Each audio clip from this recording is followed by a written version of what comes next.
क्या आपने कभी किसी आत्मा की आखिरी इच्छा पूरी होते देखी है? नहीं।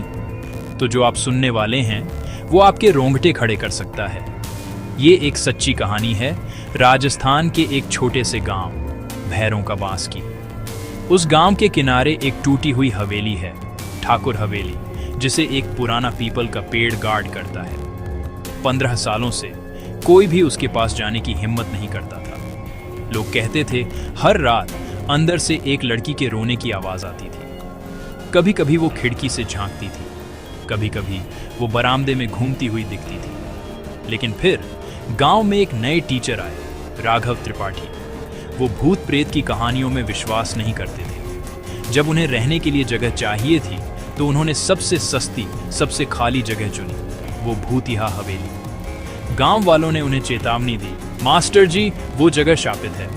लेकिन राघव बस हंस दिए, अगर डर किताबों में होता तो अब तक मेरी पीएचडी हो जाती। उनकी पहली रात बिना किसी घटना के बीत गई। लेकिन दूसरी रात जब राघव पढ़ रहे थे तो उन्हें सीढ़ियों पर कदमों की आवाज सुनाई दी, धीमी, अनिश्चित। उन्होंने सोचा कि कोई चोर है। अपनी लालटेन उठाई और दबे पांव नीचे गए, और वहां सीढ़ियों के नीचे एक सफेद साड़ी में एक लड़की खड़ी थी। उसकी आंखें दुख से भरी थीं, आंसुओं से चमक रही थी। राघव जम गए। लड़की बोली नहीं। उसने बस उन्हें एक क्रम्पल्ड कागज का टुकड़ा पकड़ाया, फिर हवेली के पीछे अंधेरे में गायब हो गई। कांपते हाथों से राघव ने नोट पढ़ा। उस पर लिखा था, मेरा नाम गौरी था।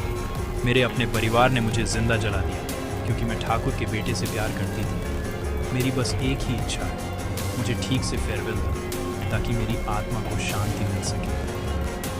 राघव को एहसास हुआ ये बदले की भावना वाली आत्मा नहीं थी, वो बस शांति चाहती थी। अगली सुबह उन्होंने गांव वालों को इकट्ठा किया। उन्होंने पुराने पीपल के पेड़ के नीचे खुदाई की और वहां उन्हें गौरी का स्केलेटन मिला। राघव ने खुद उसके अंतिम संस्कार किए, एक दीपक जलाया और गायत्री मंत्र का पाठ किया, उसकी आत्मा की शांति के लिए प्रार्थना की। उस रात हवेली की खिड़की फिर से चरमरा कर खुली।